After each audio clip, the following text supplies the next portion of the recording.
is the legacy of Mike Tyson. Possessed with one of the most devastating knockout punches in the history of the sport, this incredible specimen of boxing talent has, in a few short years, risen from the daily struggle for survival to the elite class of the world's greatest champions. He is a superstar of the 80s whose records are at the top of the charts. These are Mike Tyson's greatest hits. Hello, I'm Mike Tyson. Those of you who followed my boxing career know I've accomplished a lot in a short period of time. It happened way back in 1980 when I first met Customato, the world-famous trainer and manager. After training such great champions as Floyd Patterson and Jose Torres, Customato opened a small gym above a police station in upstate New York, leaving the world of big-time boxing behind. Until he met a 13-year-old delinquent from Brooklyn, brought to him from a nearby penal institution. Cuss knew if he would dig deep enough with this troubled youth, he would uncover a jewel. Back and forth like this, all the way. I'm not a creator. What I do is discover and uncover. See, my job is to take the spark and fan it. When it starts to become a little flame, I feed it. And I feed the fire until it becomes a roaring blaze. And then when it becomes a roaring blaze, I pour huge logs on. And then you really got a fire going. He had taught many boys the sweet science, sharing his large home in Catskill with them. But one boy in particular stood out not only in the ring, but in Cuss's heart. When I was 14, Cuss used to tell me about all this. We would talk about the old fighters or something, and then we go to another hour, we talk about girls. It was just like my big brother of my father talking about my father. Within 2 years of their meeting, the old professor legally adopted his rising star. Their destiny had begun. And Cuss always strived. He said, you can be the champ, even at a young age. And I believed in him. I developed that kind of confidence in him. And we just made it, that was the destiny, no matter whatever happened. And he discussed times that he wasn't feeling well and he doesn't think he's going to be around. But he said, no matter what, the job must go on.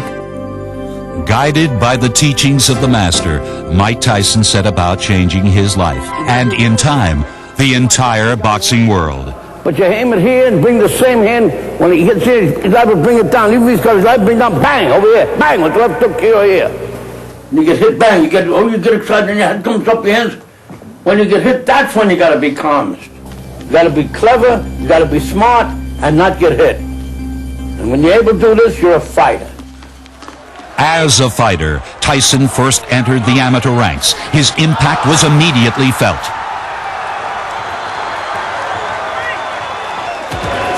After a successful amateur career, Mike Tyson now stepped into the ring as a professional. It was a new game for the 18-year-old. He would be up against stronger, more mature competition. But he had trained for this moment, and he had learned his lessons well.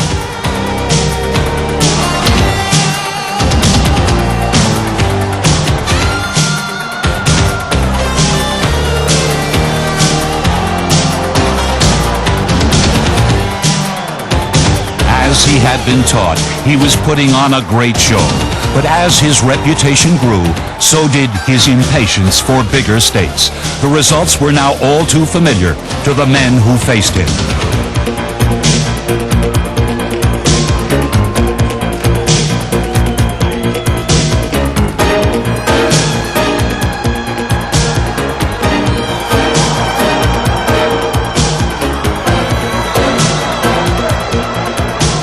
He fought like a seasoned veteran, stalking his opponents, choosing his punches well.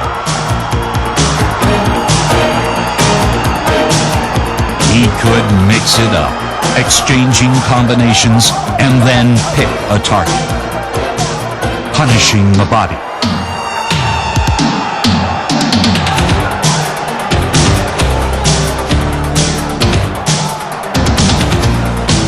And if they made the mistake of getting up for more, launch a cannon to the head.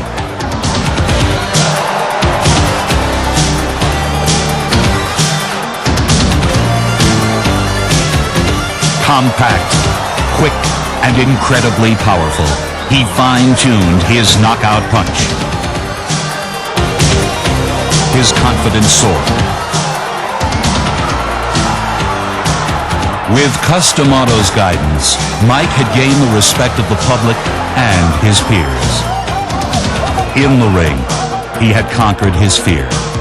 But now there was an even greater challenge. And this time, he had to face it alone.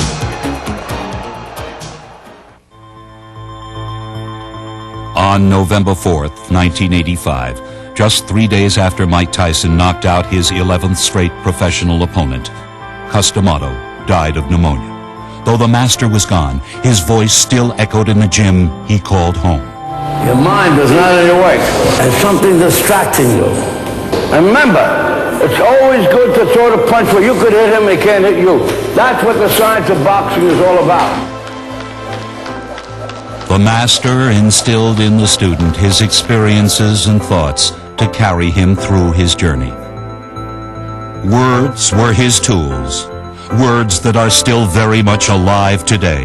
You know what I like about it's about the coward and the hero, that both of them feel the same. It's what they do that makes it different. In other words, the hero feels just as frightened as the coward. But it's just that the coward, he runs. Instead of the hero, he feels the same, and he has the discipline, and he just makes himself go through whatever has to be done.